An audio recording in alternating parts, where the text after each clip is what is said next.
Hola, ¿qué tal? Soy Martín Casas, acá continúo con este recorrido década tras década, fotógrafa tras fotógrafa. Hoy nos tocan dos muy importantes, una que antecede e influye directamente en la otra. Dos mujeres que, por sobre todo, irrumpen la escena de lo que en ese momento se consideraba que había que retratar, que había que fotografiar. Estas dos mujeres hacen lo que podríamos decir que no era lo deseable. Lisette Model y Diane Arbus. Lisette Model nació en Viena en 1901, pero se mudó a París en 1926 para estudiar pintura y música.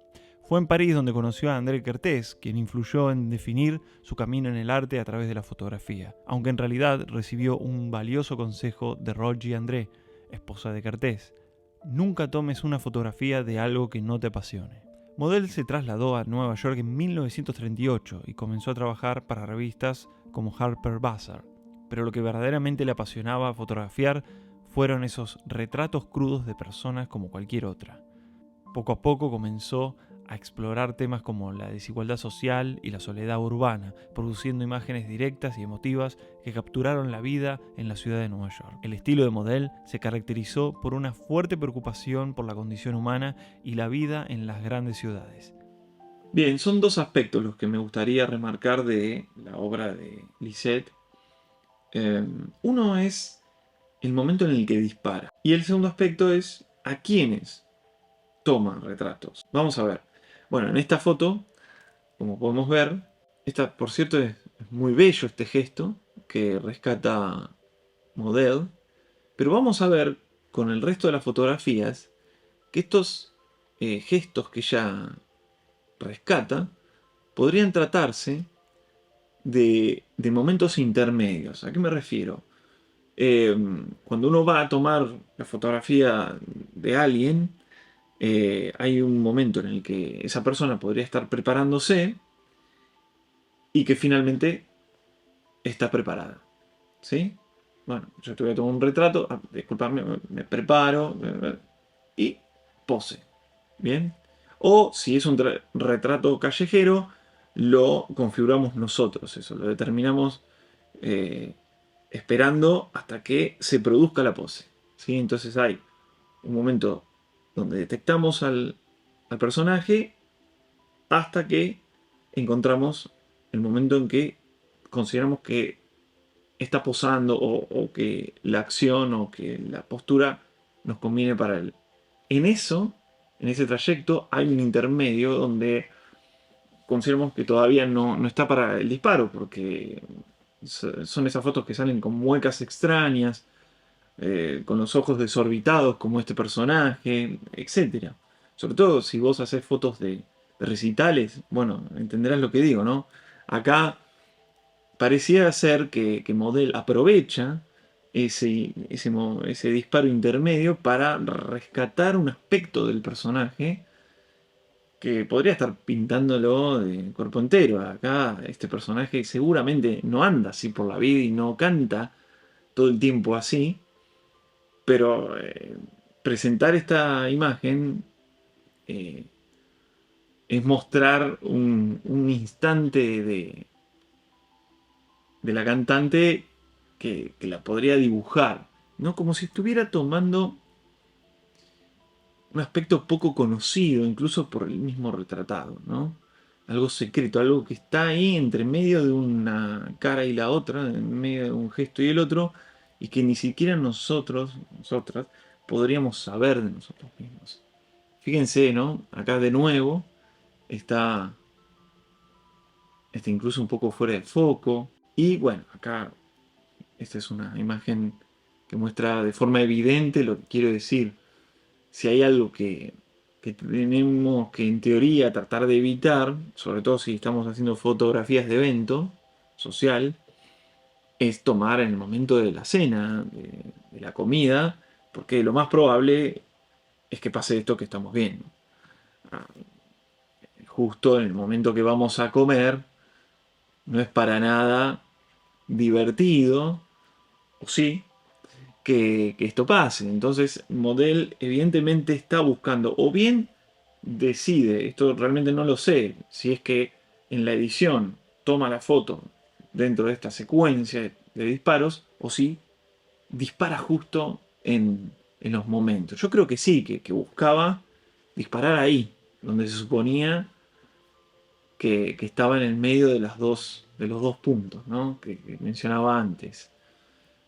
Y esto yo creo que, no sé si consciente o inconscientemente, creo que es una búsqueda de modelo propia, ¿no? Interna, eh, una necesidad de mostrar algo que, como decía antes, no está visto, no lo podemos detectar en la vida real, ¿no?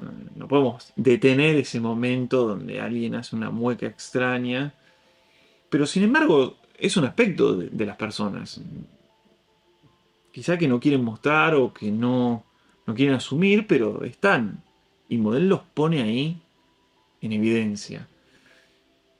Y esto puede suponerse algo feo, algo que no queremos mostrar, algo que no queremos admitir, etc.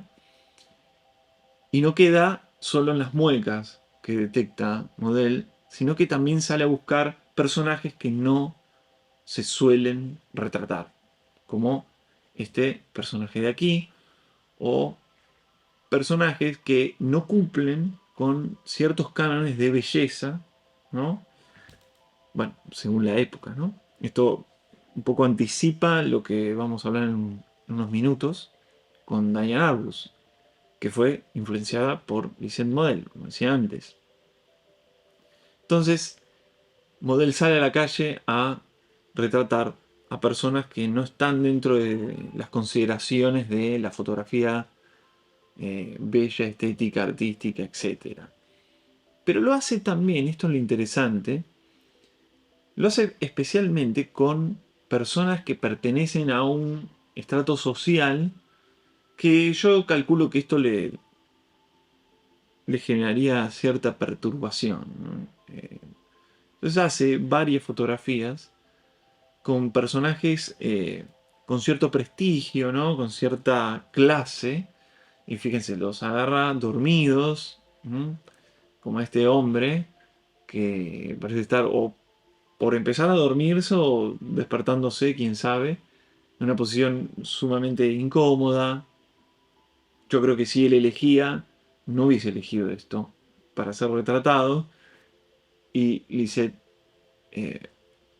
poco se ríe de todo esto, ¿no? Como es una foto, yo creo que ciertamente con humor, con ironía, la foto de Lisette, quizá anticipando un poco a Martín Parr, esta foto divertida.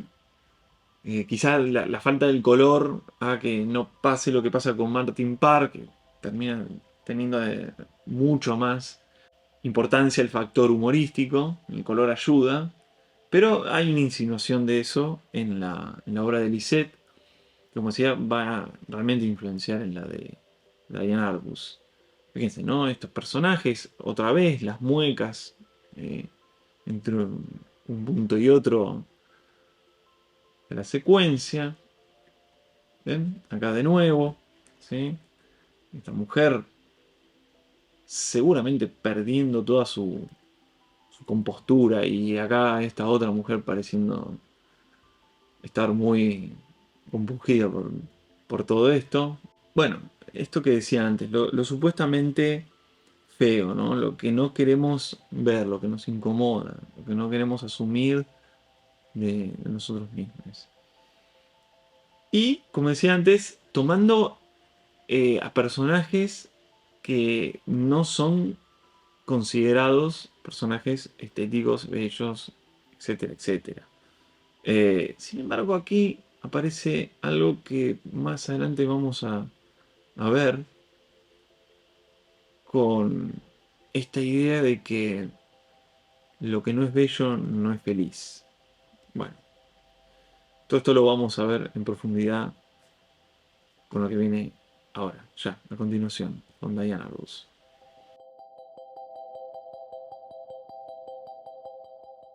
Diane Arbus nació en Nueva York en 1923 y comenzó a trabajar como fotógrafa a principios de la década del 40. En 1941 se casó con Alan Arbus y juntos comenzaron a trabajar como fotógrafos comerciales. Para finales de la década de 1950, Arbus comenzó a trabajar como fotógrafo independiente, capturando imágenes de personas marginadas y poco convencionales. What most of them are. Children. Ve la película Freaks y esto despierta algo que estaba latente en Diane. La obra de Arbus se concentró en los marginados, en los personajes poco convencionales, y su estilo fotográfico se caracterizó por la empatía y la humanidad que mostraba hacia sus sujetos. A lo largo de su carrera, Arbus documentó a personas como discapacitados, transexuales, nudistas, enanos, entre otros, y su trabajo a menudo desafió las convenciones sociales y culturales de la época. El estilo fotográfico de Arbus se caracterizó por el uso de un flash frontal para crear imágenes teatrales y crudas. La obra de Arbus fue un éxito. La gente se acercaba, se agolpaba para ver estas cientos de fotos sobre personas poco comunes, consideradas feas y monstruosas, y esto no lo digo yo, sino que la propia Arbus le llamaba monstruos a sus retratados y retratadas. Bueno, este atractivo misterioso del público por esta obra trajo un montón de elogios, obviamente por sus méritos fotográficos, artísticos, pero también al mismo tiempo provocó reacciones contrarias y con un enojo muy enfatizado. Más precisamente, las palabras que escribió Susan Sontag hizo una crítica, por lo menos para mí, muy enfática, muy despiadada. No voy a citar muchas de sus frases porque la verdad que le dedicó varias páginas, pero sí quería traerlo a la mesa y reflexionar un poco sobre lo que dijo Sontag. El aspecto más asombroso de la obra de Arbus es que parece haberse inscripto en una de las empresas más vigorosas de la fotografía artística: concentrarse en las víctimas, en los infortunados, pero sin el propósito compasivo que presuntamente debería perseguir dicho proyecto. Su obra muestra gente patética, digna de lástima y también repulsiva, pero no suscita ningún sentimiento compasivo. Evocan una ingenuidad esquiva y siniestra a la vez, pues esta está basada en la distancia, el privilegio y la impresión de que al espectador se le invita a ver lo otro. Insisto que si bien puedo no estar de acuerdo del todo con lo que dice Sontag, es atendible, y además soy consciente perfectamente de que no es lo mismo la perspectiva que tengo yo de la que tenía Sontag tan cerca de la aparición de la obra que la que yo tengo ahora 50 años más tarde. Además, no traigo lo que dice Sontag para criticarla a ella, sino más bien para, bueno, comprender a través de ella como representante de muchas otras personas que podrían sentir o pensar lo mismo de Arbus. Lo que a mí me interesa de todo esto es pensarlo para nuestra obra. Es decir, a veces podemos estar haciendo algo que sentimos que está mal, que a la gente no le gusta, o que incluso estamos haciendo algo totalmente indebido y podríamos estar causando algún mal a la sociedad o a la humanidad y, bueno, cosas por el estilo, la moral. Y lo que me gustaría a mí es entender que esto no es nuevo. En 2007, Umberto Eco escribió esta maravilla que vamos a leer algunas partes. Lo que subyace en todo el estudio de este magistral estudio es la relatividad entre lo feo y lo bello según las épocas y las culturas. Esto se va moviendo según pasa el tiempo y cambian las ideas del mundo, etc. De lo estético podríamos reflexionar un tanto, pero ¿qué pasa? En términos compositivos, Arbus no es tema. Digamos. Se supone o se consideraban correctas las composiciones que usaba Arbus, así que no es el asunto. Lo que Sontag apunta es una cuestión de ética y moral. Y la pregunta es, ¿Arbus tiene derecho a hacer fotografías, a hacer arte con sus víctimas? Bueno, primer asunto. Lo que para Sontag es feo y por ende víctima, para Arbus podría no serlo. El caso es que Arbus se refería como monstruos a sus retratados y retratadas. Pero esto no quiere decir automáticamente que para Arbus sean feos estos monstruos y por ende víctimas. Y aquí es donde están los límites difusos de la moral y de la ética y lo que es para uno fuera de la moral y lo que es para otro, ¿no? En este libro hay algunos capítulos dedicados a cuando de lo feo se asume un defecto de clase, como una condena. Bien, en algunas épocas de la historia, como en esta, la actual, cierto sector de la sociedad considera que ser feo es ser infeliz. Sin embargo, hemos visto algunas fotos de personas muy poderosas que, según estos cánones de belleza de esta sociedad, no serían muy agraciadas. Entre algunos ejemplos de este libro encontré uno que creo que se parece casi perfectamente a lo que le pasó a Arbus y la reacción del público.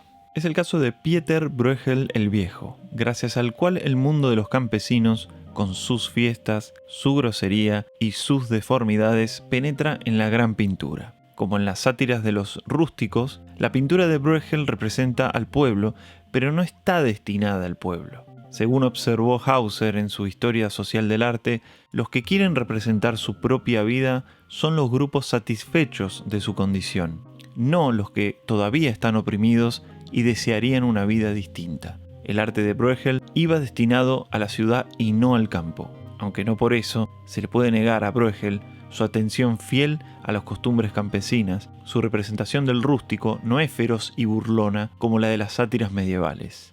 Veo similitudes entre el objetivo que tenía Arbus y Bruegel. En ninguno de los dos casos parece que se quieren burlar, sino más bien hace una descripción perfecta, realista. Arbus intenta hacer un registro directo, objetivo. Sabemos que esto es prácticamente imposible, pero seguramente Arbus se vio inspirada por la obra de Sander. Se sabe que conoció su obra y trató de trasladar la idea de un catálogo de seres humanos del siglo XX como tenía Sander a la de un catálogo de seres humanos freaks. La diferencia entre Arbus y Sander me parece que tiene que ver con el nivel con el que se involucraba Arbus con sus retratados y retratadas. Llegó incluso a tener relaciones sexuales en algunos casos, y en los que no, si la persona no quería retratarse, de alguna u otra manera Arbus se la rebuscaba para convencerla. Se ve que era una persona empática y que convencía a sus personajes.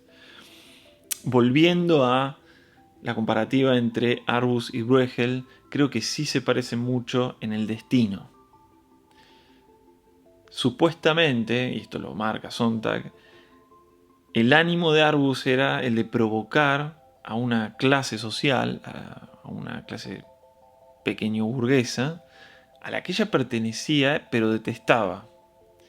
Como una especie de revancha. Lo feo, lo monstruoso, nos interpela, es parte de nuestra, aunque la neguemos. Lo feo no es necesariamente lo opuesto a lo bello. Ya dijimos que el juicio de lo feo y lo bello está definido por un sector de la sociedad en una época y en una cultura determinada. Eco cita Jung. Para Carl Gustav Jung, lo feo de hoy es signo de grandes transformaciones futuras. Esto significa que lo que mañana será apreciado como gran arte podría parecer hoy desagradable, y que el gusto va por detrás de la aparición de lo nuevo. Creo que la obra de Arbus nos deja una experiencia muy valiosa para tener en cuenta en nuestras aspiraciones de expresarnos. Hay que ser cautos, no emitir un juicio de valor estético o moral cuando vemos algo. La fealdad, aquello que es considerado no bello, podría no existir. Ante una situación irresoluble, porque es una cuestión de opiniones, de visiones, lo único que nos queda es aferrarnos a nuestro deseo de expresarnos.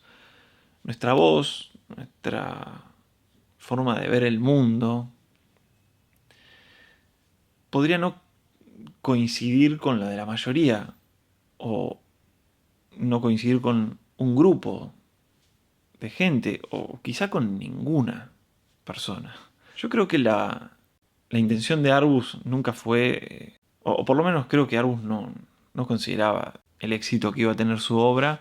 Lo que sí pudo haber pasado es que en el camino haya aprovechado ese auge y simplemente darle continuidad a su modo de expresarse y no forzarlo para conseguir más éxito. De hecho, Arbus en el auge, en el punto más álgido de su éxito, se suicidó.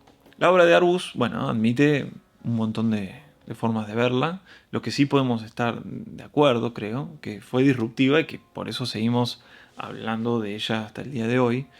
Aunque sí también es cierto que quizás su peso provocativo o moral justamente está corrido o alivianado porque, bueno, hoy seguimos viendo muchísimas imágenes monstruosas de guerras muy cruentas, violencia por donde sea que miremos, hambruna, bueno, imágenes de todo tipo que quizás hacen que las de Arbus hoy no parezcan tan terribles. Bueno, déjame saber tu opinión en los comentarios. Agradezco a todas las personas que ya están comentando los videos que he subido. Siempre algún comentario aparece y eso suma muchísimo a este proyecto. Muchas gracias. De a poco va creciendo con los suscriptores y los comentarios y los likes. Agradezco muchísimo. Realmente da muchas ganas de continuar. Pero bueno, hasta aquí ha llegado este video de hoy. A seguir investigando. Gracias por ver. Nos vemos en el próximo capítulo. Adiós.